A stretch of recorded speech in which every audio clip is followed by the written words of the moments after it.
Article 1 of the National Electrical Code addresses the installation of electrical conduits and raceways that have a circular cross-section. This includes elbows, couplings, and fittings. The code specifically focuses on circular conduits and raceways within this article. This means that, in general, the requirements outlined in this section of the NEC are primarily applicable to conduits and raceways that are round in shape. While other types of conduits and raceways exist, such as rectangular or square ones, this particular article is focused on those with a circular cross-section. It is important to note that the NEC contains numerous articles covering various aspects of electrical installations. These articles often specify requirements for different types of equipment, materials, and wiring methods. Therefore, while Article 1 focuses on circular conduits and raceways, other articles may address the installation of non-circular options. For instance, wireways and cable trays, which are typically rectangular or square, are covered in separate articles within the NEC. These articles will detail the specific requirements for their installation, support, and grounding. In addition to the shape of the conduit or raceway, the NEC also addresses other factors such as the material, size, and type of conductors used within the system. These factors are crucial for ensuring the safe and reliable operation of electrical systems. For example, the NEC specifies the allowable ampacity of conductors based on their size and insulation type. This is to prevent overheating and potential fire hazards. Similarly, the NEC provides requirements for the grounding and bonding of electrical systems to minimize the risk of electric shock. The grounding system provides a low impedance path for fault currents to return to the source, which helps to trip over current protection devices such as circuit breakers or fuses.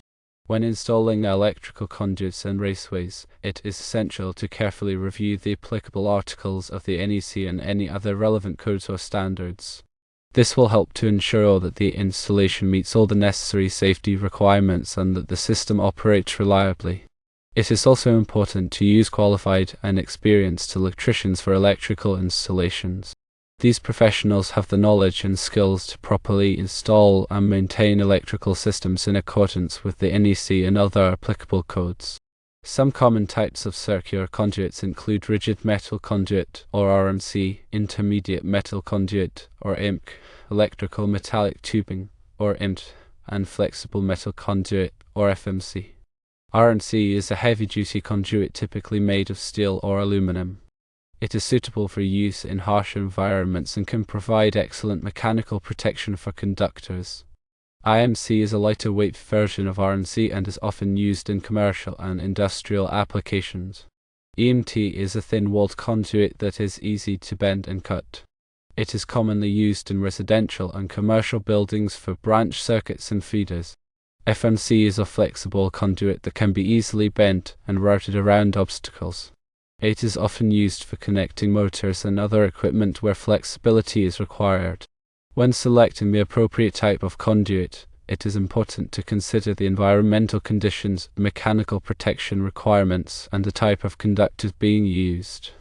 The NEC provides guidance on the proper selection and installation of conduits for various applications. In addition to the type of conduit, it is also important to select the correct size of conduit. The NEC specifies the maximum number of conductors that can be installed in a conduit based on the size of the conduit and the size of the conductors. This is to prevent overheating and to ensure that the conductors can be easily pulled through the conduit. To determine the correct size of conduit, it is necessary to consult the NEC tables that provide the allowable conduit fill percentages.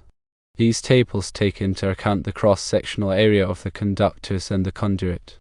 When installing conduits, it is important to properly support them to prevent them from sagging or becoming damaged. The NEC specifies the maximum spacing between conduit supports based on the type of conduit and the size of the conduit. Proper support is essential for maintaining the integrity of the conduit system and for preventing damage to the conductors. Furthermore, it's critical to ensure that all conduit connections are made properly and are tight. This includes using the correct type of fittings and connectors for the specific type of conduit being used. Loose or improperly installed connections can lead to electrical faults and potential hazards. It is also important to protect conduits from physical damage. This may involve using conduit guards or other protective measures in areas where the conduit is exposed to potential impacts. In corrosive environments, it may be necessary to use corrosion-resistant conduits or to apply protective coatings to the conduits. The NEC provides guidance on the selection and installation of conduits in various environments. When working with electrical conduits, it is always important to follow safe work practices. This includes wearing appropriate personal protective equipment, such as safety glasses and gloves. It is also important to energize electrical circuits before working on them and to use lockout/tagout procedures to prevent accidental energization. Remember to also check local electrical codes and regulations, as these may have additional requirements beyond the NEC. These local codes may be more stringent or may address specific local conditions. Adherence to all applicable codes and standards is essential for ensuring the safety and reliability of electrical installations. Firstly, one should select the appropriate type and size of conduit for the application, taking into account the environmental conditions, the mechanical protection requirements, and the type of conductors being used. Secondly, it is important to properly support the conduits to prevent them from sagging or becoming damaged. Thirdly, ensure that all conduit connections are made properly and are tight, using the correct type of fittings and connectors. Fourthly, one should protect conduits from physical damage, using conduit guards or other protective measures as needed. Fifthly, always follow safe work practices when working with electrical conduits, including wearing appropriate personal protective equipment and energizing circuits before working on them. Sixthly, it is important to consult the NEC and any other relevant codes or standards to ensure that the installation meets all the necessary safety requirements. Seventhly, remember to check local electrical codes and regulations, as these may have additional requirements. Eighthly, it is best practice to use qualified and experienced electricians for electrical installations, as they have the knowledge and skills to properly install and maintain electrical systems. The proper grounding and bonding of conduit systems is crucial for electrical safety. The grounding system provides a low impedance path for fault currents to return to the source, which helps to trip over current protection devices such as circuit breakers or fuses. Bonding ensures that all metallic parts of the electrical system are at the same potential, minimizing the risk of electric shock.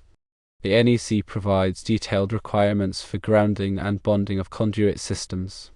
These requirements vary depending on the type of conduit and the application. In general, metal conduits must be grounded and bonded to the equipment grounding conductor. This can be achieved by using grounding bushings, bonding jumpers, or other approved methods.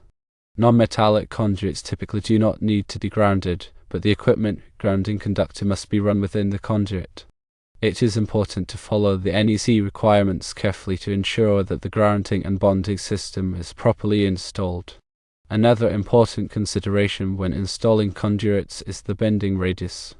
The NEC specifies the minimum bending radius for conduits to prevent damage to the conductors. Bending conduits too sharply can damage the insulation of the conductors, which can lead to electrical faults and potential hazards. The minimum bending radius varies depending on the type and size of conduit. It is important to use the proper bending equipment and techniques to ensure that the conduits are bent correctly. When pulling conductors through conduits, it is important to use a lubricant to reduce friction. This will make it easier to pull the conductors and will prevent damage to the insulation. There are many different types of lubricants available, so it is important to choose one that is compatible with the type of conductors and conduit being used. It is also important to avoid overfilling the conduit with conductors. The NEC specifies the maximum number of conductors that can be installed in a conduit based on the size of the conduit and the size of the conductors. Overfilling the conduit can make it difficult to pull the conductors and can lead to overheating. After the conductors have been pulled through the conduit, it is important to properly terminate them at the electrical equipment. This includes stripping the insulation from the ends of the conductors and connecting them to the terminals using the proper connectors. It is important to make sure that the connections are tight and secure to prevent loose connections, which can lead to electrical faults and potential hazards. Finally, it is always important to inspect the completed installation to ensure that it meets all the requirements of the NEC and other applicable codes and standards. This includes checking the grounding and bonding system, the conduit supports, the conduit connections, and the conductor terminations. Any deficiencies should be corrected immediately to ensure the safety and reliability of the electrical system. In summary, the installation of electrical conduits and raceways is a critical aspect of electrical work. It requires careful planning, proper selection of materials, and adherence to the NEC and other applicable codes and standards. By following the guidelines outlined in this discussion, you can help to ensure that your electrical installations are safe, reliable, and code compliant. Remember that this information is for general guidance only and should not be substituted for professional advice. Always consult with a qualified electrician or electrical engineer for specific applications.